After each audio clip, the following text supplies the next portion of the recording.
The morning sun was just beginning to peek through the clouds as Captain Tom Reynolds walked through the busy terminal of Dallas-Fort Worth International Airport. His wheeled pilot's bag glided smoothly behind him, its familiar rumble a comforting sound he'd grown used to over his 15 years of flying commercial aircraft. He smiled and nodded at the familiar faces of ground crew members as he made his way to the pre-flight briefing room.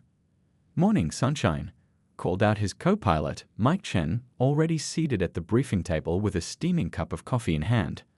"Ready for another exciting day in the friendly skies?" Tom couldn't help but chuckle at Mike's endless enthusiasm. Even after flying together for 3 years, Mike's energy was as infectious as ever. "As ready as I'll ever be," Tom replied, settling into his chair and pulling out his flight papers. "Chicago today, right?" The flight briefing went smoothly. Weather conditions were ideal, and their Boeing 737 had just passed its routine maintenance check with flying colors. Everything pointed to another routine flight, the kind Tom could practically do in his sleep. But something about today felt different, though he couldn't quite put his finger on why. As they walked through their pre-flight checks in the cockpit, the familiar sounds of passengers boarding filtered through the door. Tom always liked to listen to the muffled conversations and footsteps. It reminded him that each flight wasn't just about getting from point A to point B, but about the hundreds of individual stories and journeys happening behind that cockpit door. That's when he first heard them, loud, booming voices that stood out from the usual murmur of boarding passengers. Tom glanced through the cockpit door's window just as a group of 5 men in leather vests pushed their way through first class. Their patches identified them as members of the Road Raiders MC, one of the more notorious motorcycle clubs known for their troublemaking across the Southwest. The lead guy, a mountain of a man with arms covered in tattoos and a thick beard streaked with gray, was already giving the flight attendant a hard time about storing his jacket. "Listen, sweetheart," his gruff voice carried clearly through the cabin. "I ain't putting this anywhere but on my back. You got that?" Tom exchanged a knowing look with Mike. They'd both seen enough troublesome passengers to know when something might be brewing. The flight's head attendant, Jenny Parker, a veteran of 20 years in the sky, appeared in the cockpit doorway moments later. "Heads up, guys," she said quietly, her experienced eyes showing concern. "We've got some interesting characters in first class today. They've already made it clear they're not big fans of following instructions." Tom nodded, his military training from years ago kicking in as he assessed the situation. "Thanks, Jenny. Keep me posted if anything escalates. Let's hope they're just all talk."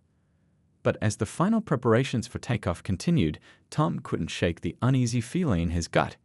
He'd learned long ago to trust those instincts. They'd saved his life more than once during his time in the service. While other passengers settled into their seats with books and headphones, the bikers continued their loud conversations, punctuated by occasional bursts of rough laughter that seemed to dare anyone to complain. "Ground control, this is Flight 2317, requesting clearance for pushback." Tom spoke into his headset, his voice carrying its usual calm professionalism despite his growing concerns. As the plane began its taxi toward the runway, he made a mental note to keep an extra close eye on the situation. In all his years of flying, he'd learned that prevention was always better than cure when it came to handling difficult passengers. What Tom didn't know yet was that this flight would put all his experience, both as a pilot and a former military man, to the test. As the engines roared to life and the plane lifted into the morning sky, he couldn't have predicted just how much he would need every bit of skill and patience he'd acquired over his career. Looking back, Tom would later realize that this seemingly routine Dallas to Chicago flight was about to become one of the most memorable journeys of his career, not because of any technical challenges or weather issues, but because sometimes the biggest tests of a pilot's abilities have nothing to do with flying the plane at all. 30 minutes into the flight, the gentle hum of the engines was interrupted by another burst of loud laughter from first class. Tom could hear it clearly even through the cockpit door, and he knew it wasn't the good-natured kind. His co-pilot Mike shifted uncomfortably in his seat, both of them aware that the situation they'd worried about was starting to unfold. Jenny, the head flight attendant, had already made 3 trips to their section. Each time, she'd maintained her professional smile, but Tom could see it wearing thin. The bikers had started with simple rule breaking, refusing to keep their seats reclined properly during drink service, playing music without headphones, and talking so loudly that other passengers were constantly turning around in their seats. "Sir, I'm going to have to ask you again to keep your voice down." Jenny's patient voice carried through the cabin. "Other passengers are trying to rest." "Oh, they're trying to rest, are they?" The bearded leader's mocking tone made Tom's jaw tighten. Well, maybe they should have bought first-class tickets if they wanted peace and quiet. "We paid good money to sit up here." His companions snickered, and one of them, a younger guy with a leather vest that seemed too new to be worn in, added, "Yeah, we're just having a good time." "Ain't nothing in the rule book against having a good time, is there?" Tom watched through the cockpit window as an elderly couple in first class tried to move their seats further away from the group. The woman's hands were shaking slightly as she adjusted her reading glasses, clearly trying to focus on her book despite the disruption. The situation took a turn for the worse when one of the bikers, a stocky man with a shaved head, stood up despite the seatbelt sign being on. He swayed slightly as he made his way to the bathroom, bumping deliberately into seats as he passed. "Sir, the seatbelt sign is still on," Jenny reminded him firmly. "You'll need to return to your seat." "Nature calls, sweetheart," he replied with a smirk. "Unless you want me to handle my business right here." A few minutes later, the unmistakable smell of cigarette smoke began wafting through the cabin. Almost immediately, the lavatory smoke alarm started blaring, its sharp beeping cutting through the aircraft's ambient noise. "That's it," Mike said, turning to Tom. "We need to do something before this gets any worse." Tom nodded, already reaching for the cabin intercom. His voice came through the speakers, steady and authoritative. "Ladies and gentlemen, this is your captain speaking. I need to remind everyone that smoking is strictly prohibited on this aircraft. It's not just a rule, it's a federal law. Any violation could result in significant legal consequences upon landing." The bathroom door opened, releasing a cloud of smoke into the cabin. The bald biker emerged, not even trying to hide the lighter in his hand. Several passengers covered their noses, and a mother pulled her young daughter closer, shooting worried glances at the group. Jenny approached the man, her notepad in hand. "Sir, I'll need to take down your information. Smoking on an aircraft is a serious offense." "Oh yeah." The biker's voice had an edge to it now. "And who's gonna make me?" That pilot hiding behind his little door. The other bikers stood up, creating a wall of leather and attitude around their friend. The tension in the cabin was palpable, with other passengers shrinking into their seats, some reaching for their phones to record the situation. Tom knew he had to act. He couldn't let this intimidation continue, but he also knew that handling it wrong could make things much worse. He'd seen enough situations spiral out of control to know that the next few minutes would be crucial. He turned to Mike. "Take the controls. I need to handle this personally." As Tom stood up from his seat, he quickly reviewed his options. His military training had taught him that direct confrontation wasn't always the best solution, but sometimes a show of authority was necessary. He straightened his uniform and opened the cockpit door, stepping into what had become a very different flight from the one he'd expected that morning. The air felt thick with tension as he walked toward first class. Passengers watched him approach, their expressions a mix of concern and relief at seeing the captain finally emerge. The group of bikers turned to face him, their stance challenging, clearly ready for a confrontation. What they didn't realize was that Tom had handled far worse situations in his career, both in the air and during his military service. As he approached the group, his mind was already several steps ahead, planning not just how to handle the immediate confrontation, but how to ensure the safety and comfort of everyone on board for the remainder of the flight. The cabin air felt electric as Tom stood face to face with the biker leader. Years of experience had taught him to read people quickly, and he could tell this man was used to others backing down. The leader's leather vest was worn but well-maintained, covered in patches that told stories of long rides and earned respect within his circle. His beard might have been wild, but his eyes were sharp and calculating. "Is there a problem here, gentlemen?"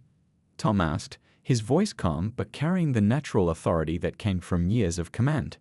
He noticed how the other passengers had gone completely quiet, watching the scene unfold like a frozen audience. The leader took another step forward, closing the distance between them. He stood at least 3 inches taller than Tom, his broad shoulders made even more imposing by his leather vest. "Yeah, there's a problem," he growled. "Your flight attendants here seem to think they can tell us what to do. We paid good money for these seats, and we'll enjoy them how we want." Tom noticed the younger members of the group shifting their positions, trying to create an intimidating half-circle around him. He'd seen this tactic before, both in the military and in civilian life. A show of force meant to make him feel outnumbered and cornered.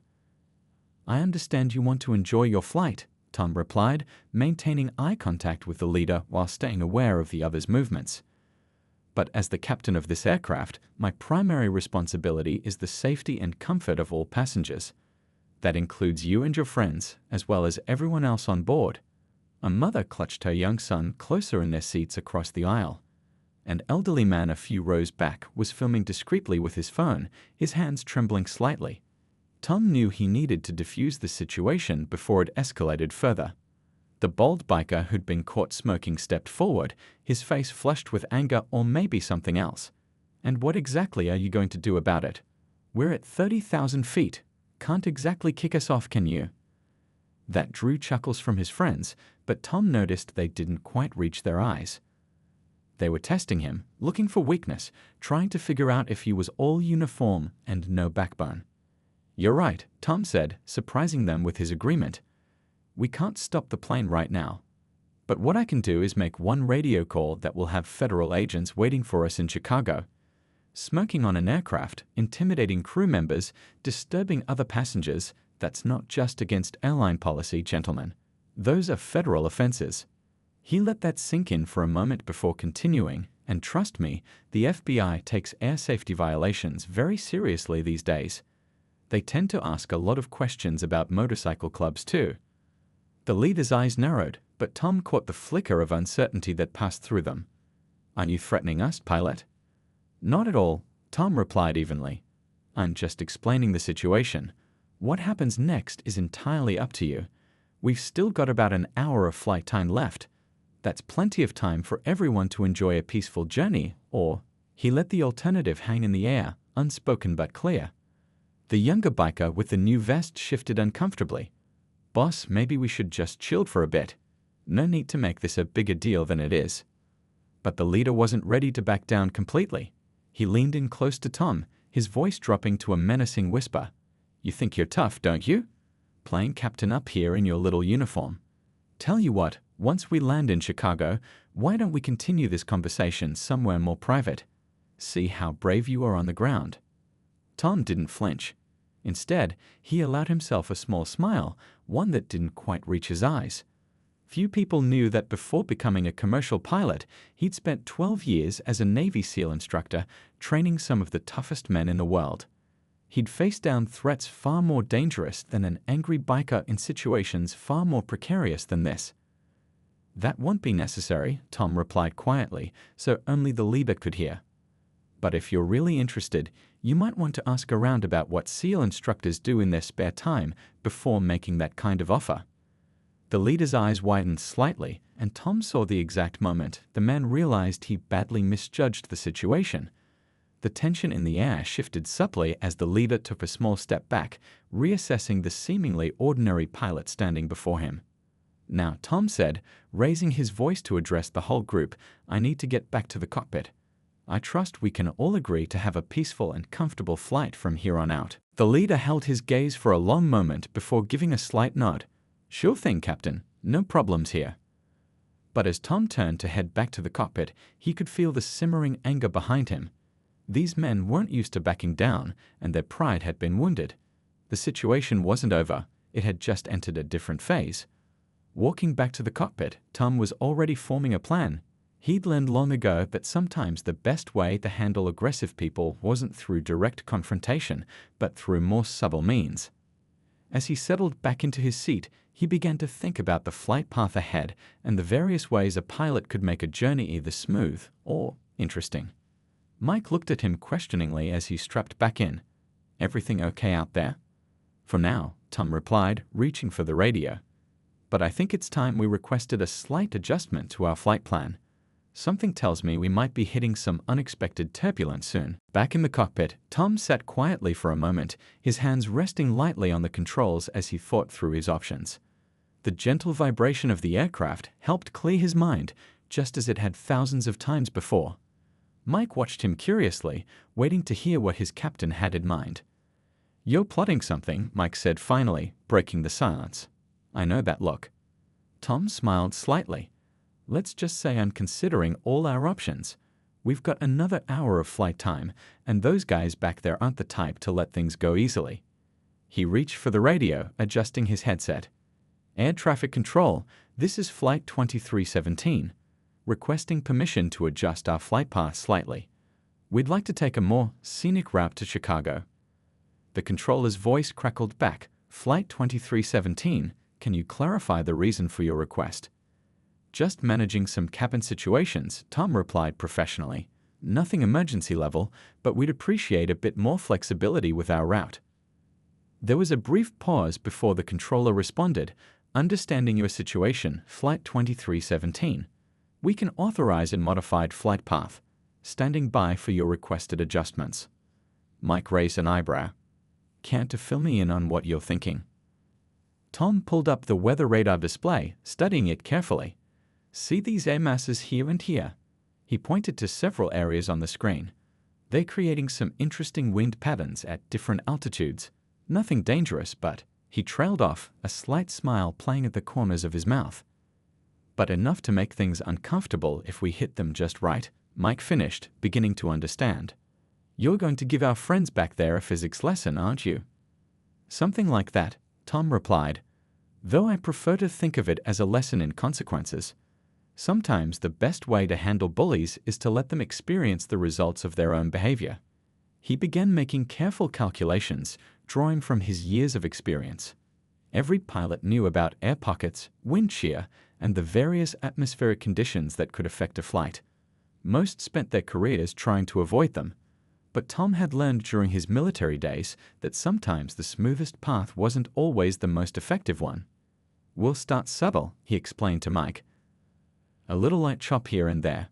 Nothing that would concern an experienced flyer, but enough to make someone who's already feeling uncertain about their situation start to question their choices." Jenny appeared at the cockpit door, looking slightly worried. "The group has settled down for now, but they're still making comments.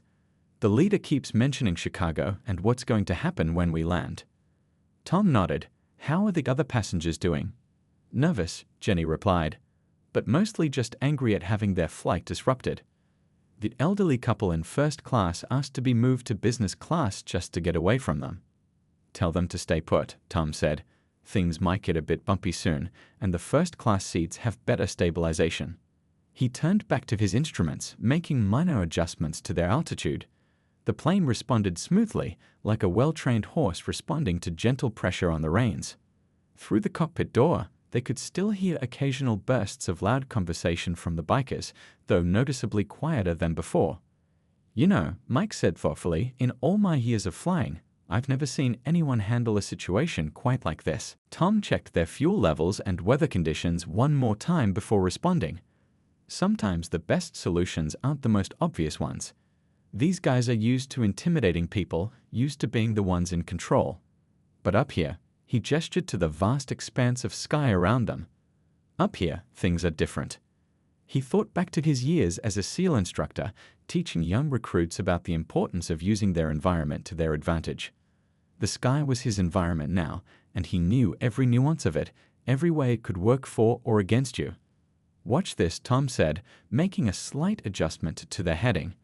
The plane banked gently, entering an area where he knew two different air masses met. Within moments, the first hints of turbulence began to ripple through the aircraft. Through the cockpit door, they heard a few surprised exclamations from the cabin. Tom kept his hands steady on the controls, maintaining their course with precision. This was just the beginning, a gentle introduction to what could become a very educational journey for their troublesome passengers. "Passengers, this is your captain speaking," Tom announced over the intercom, his voice calm and professional. "We're experiencing some light turbulence as we navigate around a weather system. Please ensure your seatbelts are fastened securely." He exchanged a knowing look with Mike as they heard the click of seatbelts being hastily fastened in first class.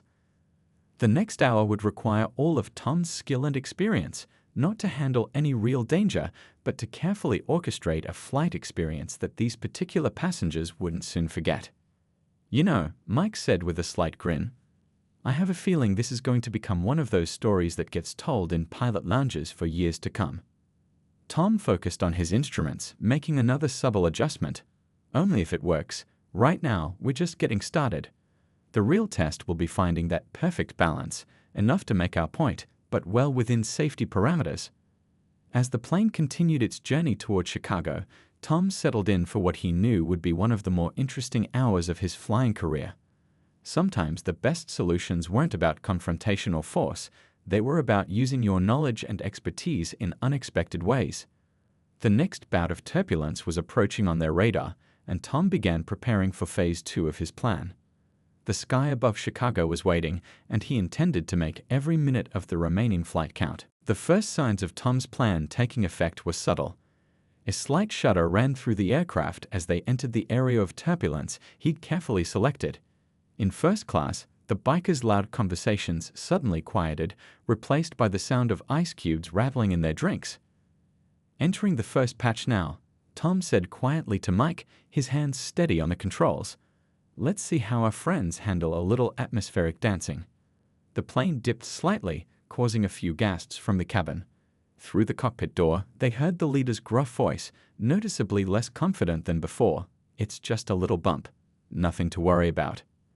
Tom checked his instruments, monitoring every slight change in altitude and speed. Years of experience had taught him exactly how to handle these conditions, not just to get through them safely, but to use them to his advantage. He knew precisely how to position the aircraft to maximize the sensation of movement while maintaining absolute control. Jenny appeared at the cockpit door again, a hint of amusement in her eyes. "You should see them back there," she whispered. "The tough guy with the shaved head is gripping his armrests so tight his knuckles are white." Another wave of turbulence hit, this one lasting longer than the first. The plane swayed gently from side to side, like a boat on choppy waters. The effect in first class was immediate. The sound of someone retching into an air sickness bag echoed through the cabin. "Maybe we should ease up a bit," Mike suggested, but Tom shook his head. "Not yet. They need to understand that their actions have consequences. Besides," he added, checking the weather radar, "Mother Nature is about to give us a helping hand." Right on cue, they entered a patch of clear air turbulence, invisible ripples in the sky that could shake even the most stable aircraft. Tom had spotted it on the weather patterns earlier and had been timing their approach perfectly. The plane dropped suddenly, then rose just as quickly. A chorus of startled yelps came from the cabin, followed by the unmistakable sound of more air sickness bags being put to use. "Ladies and gentlemen," Tom's voice came over the intercom, steady and professional, "we're experiencing some moderate turbulence. Please ensure your seatbelts remain fastened and all loose items are secured." Through the cockpit window, the sky looked deceptively peaceful, a vast blue expanse dotted with scattered clouds. But Tom knew better. He'd learned to read the invisible patterns in the air, the places where different wind currents met and created nature's own roller coaster. "Look at this," Mike said, pointing to their radar display. "That cell up ahead, the one you mentioned earlier. The winds are picking up exactly like you predicted." Tom nodded, making a minor adjustment of their heading.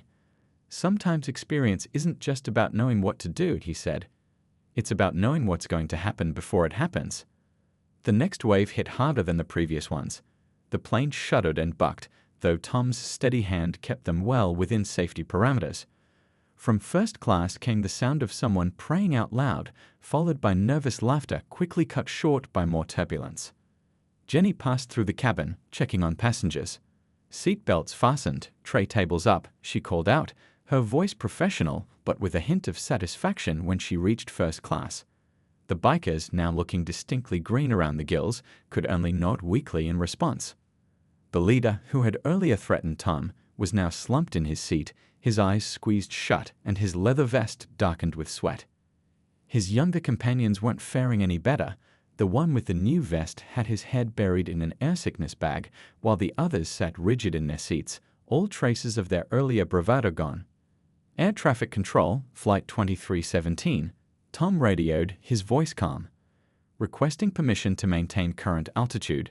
We're managing some interesting air currents up here. The controller's response came back clearly. Flight 2317, you're cleared to maintain current altitude. Weather reports show conditions should improve as you approach Chicago. Tom knew the conditions would improve. He planned it that way. The last 30 minutes of the flight would be smooth sailing, giving their troublesome passengers time to reflect on their experience. But for now, they had another 15 minutes of what he liked to think of as atmospheric education. The plane hit another pocket of turbulence, and this time even Mike raised his eyebrows at the intensity. "Careful there," he cautioned. "We don't want to shake them too hard." "Trust me," Tom replied, his hands making minute adjustments to keep them perfectly balanced between discomfort and safety. "I've got it calculated down to the last air pocket." Through it all, the other passengers in business and economy class were handling the turbulence with relative calm. They'd been briefed by Jenny that the first-class section was experiencing the worst of it due to its position in the aircraft, a small white lie that helped maintain order in the cabin. As they navigated through another patch of rough air, Tom thought about all the different kinds of challenges he'd faced in his career, from military operations to emergency landings. But this situation was unique. It wasn't about overpowering or outsmarting an opponent.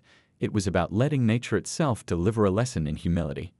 The next wave of turbulence brought a chorus of groans from first class, followed by the distinct sound of someone sobbing. Tom checked his instruments one more time, satisfied that his message was getting through. Sometimes the best way to handle bullies wasn't to confront them directly, but to let them experience a power greater than themselves. The plane hit another pocket of turbulence, and this time even Mike raised his eyebrows at the intensity. "Careful there," he cautioned. "We don't want to shake them too hard." "Trust me," Tom replied, his hands making minute adjustments to keep them perfectly balanced between discomfort and safety. "I've got it calculated down to the last air pocket." Through it all, the other passengers in business and economy class were handling the turbulence with relative calm. They'd been briefed by Jenny that the first-class section was experiencing the worst of it due to its position in the aircraft, a small white lie that helped maintain order in the cabin. As they navigated through another patch of rough air, Tom thought about all the different kinds of challenges he'd faced in his career, from military operations to emergency landings. But this situation was unique. It wasn't about overpowering or outsmarting an opponent. It was about letting nature itself deliver a lesson in humility. The next wave of turbulence brought a chorus of groans from first class, followed by the distinct sound of someone sobbing. Tom checked his instruments one more time, satisfied that his message was getting through. Sometimes the best way to handle bullies wasn't to confront them directly, but to let them experience a power greater than themselves. As the aircraft began its gradual descent into Chicago, the atmosphere in the cabin had changed dramatically from just an hour ago. The once rowdy first-class section was now eerily quiet, broken only by the occasional sound of heavy breathing and rustling air sickness bags. "Ladies and gentlemen," Tom's voice came over the intercom, "we're beginning our final approach into Chicago O'Hare International Airport. The weather has cleared up nicely, so we should have a smooth landing. Local time is 2:45 p.m., and the temperature is a pleasant 72 degrees. Jenny made her way to the cockpit, trying to suppress a smile. "You should see them now," she whispered. "The leader hasn't moved from his position for the last 20 minutes. He's just sitting there, head between his knees, clutching his armrests." Through the cockpit window, Chicago's skyline was emerging from the horizon, its tall buildings catching the afternoon sun. Tom began the standard landing preparations, his movements precise and practiced. Mike watched him with newfound respect, still amazed at how skillfully his captain had handled the situation. "You know," Mike said quietly, "I've never seen anyone turn turbulence into such an effective teaching tool." The plane descended through a layer of clouds, emerging into clear skies. In first class, the young biker with the new vest lifted his head hopefully as the ride smoothed out. His face had taken on an interesting shade of green that clashed with his leather attire. "I think I'm done with flying," they heard him mutter to his friends. "Maybe we should have taken the bikes after all." The other passengers were already gathering their belongings, many of them shooting knowing looks toward the first-class section. The elderly couple who had been harassed earlier were now quietly chuckling to themselves, their earlier fear replaced by satisfaction at seeing justice served in such an unexpected way. A businessman in business class leaned over to his seatmate and whispered, "Best flight I've ever been on. Did you see how those troublemakers got exactly what they deserved?" Tom's voice came over the intercom again, "Cap and crew, prepare for landing." As Jenny made her final checks, she paused by the biker group. "Can I get you gentlemen anything? Some ginger ale, perhaps? It might help with the discomfort." The leader barely managed to shake his head, his earlier bravado completely evaporated. His massive frame seemed somehow smaller now, hunched over in the first-class seat that had earlier been his throne. The plane lined up with the runway, Chicago O'Hare's massive airport complex spreading out below them. Tom's hands were steady on the controls as he guided the aircraft down, executing a perfect landing despite the crosswind, smooth enough that several passengers commented on it. As they taxied to their gate, the atmosphere in the cabin was almost festive, except for the first few rows.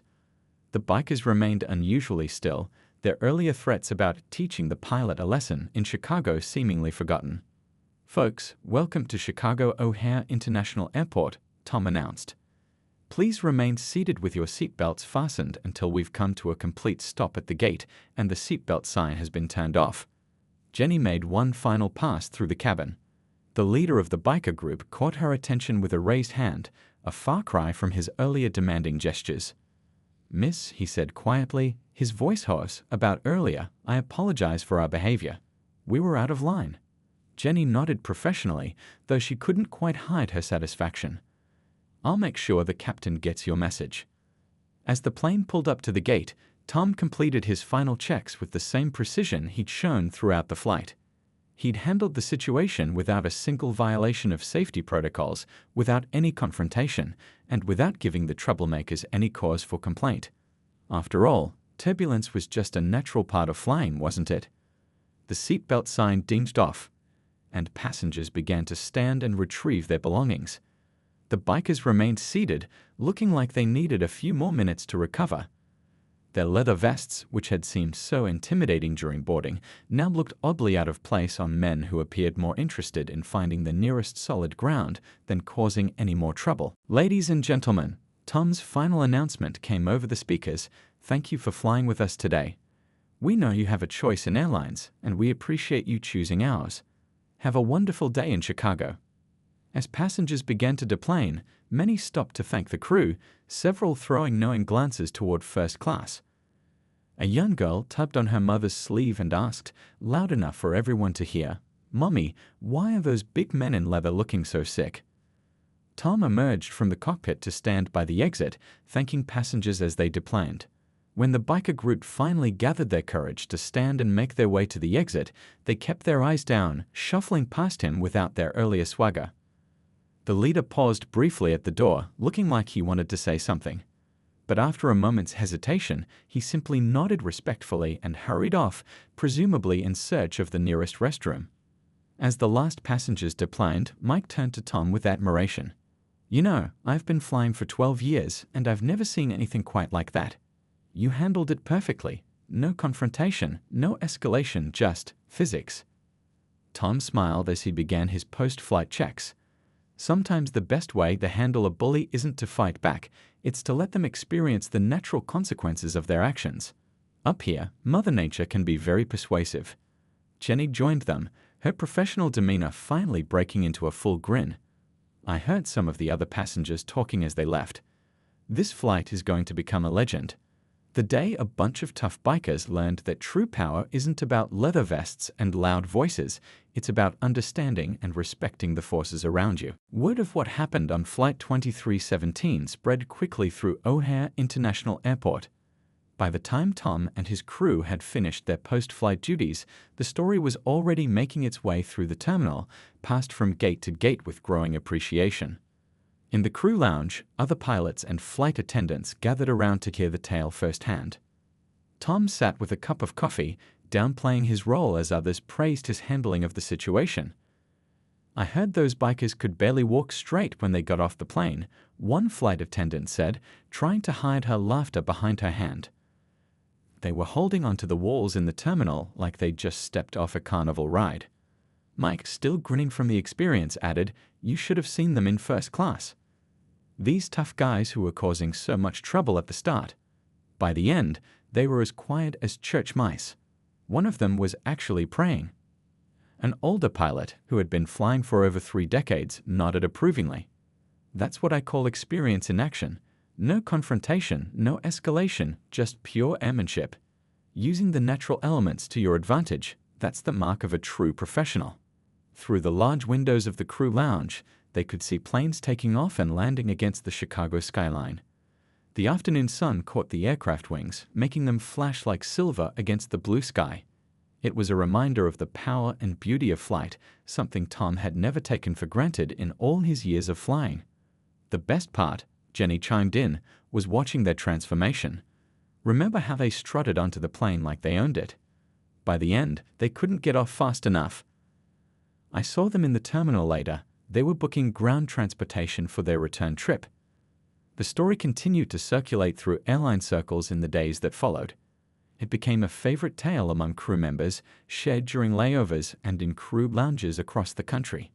Each telling emphasized different aspects. Some focused on the innovative problem-solving, others on the perfect timing of the turbulence, but all appreciated the lesson in humility it delivered. A week later, Tom was reviewing some feedback forms from that flight when he came across an unexpected message. It was from the elderly couple who had been sitting in first class. "Dear Captain, we've been flying for over 40 years and have never witnessed such masterful handling of a difficult situation. You turned what could have been a terrible experience into one we'll never forget, for all the right reasons. Thank you for showing that sometimes the best way to handle bullies is to let them experience the natural consequences of their actions. P.S. We couldn't help but notice that the turbulence seemed to affect the troublemakers more than anyone else. Fascinating how that worked out." The airline's customer service department received several similar messages, all praising the crew's professionalism and the captain's innovative solution to what could have been a serious problem. Even more surprising was a short note that arrived a few days later, signed by the leader of the biker group.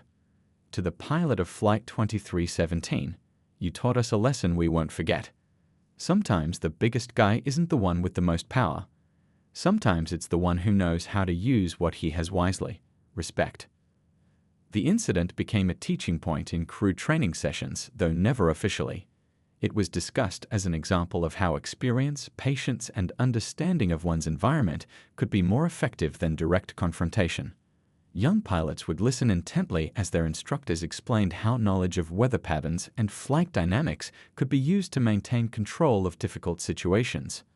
One morning, about a month after the flight, Tom was going through his pre-flight checks when Mike stopped by his cockpit. "You know," Mike said, leaning against the doorframe, "I heard something interesting yesterday. Apparently, there's a certain motorcycle club that's been telling its members to be extra polite when flying. Something about respecting the skies and the people who know how to handle them." Tom smiled but kept his focus on his instruments. The sky has a way of teaching respect all on its own. Sometimes we just help the lesson along a little.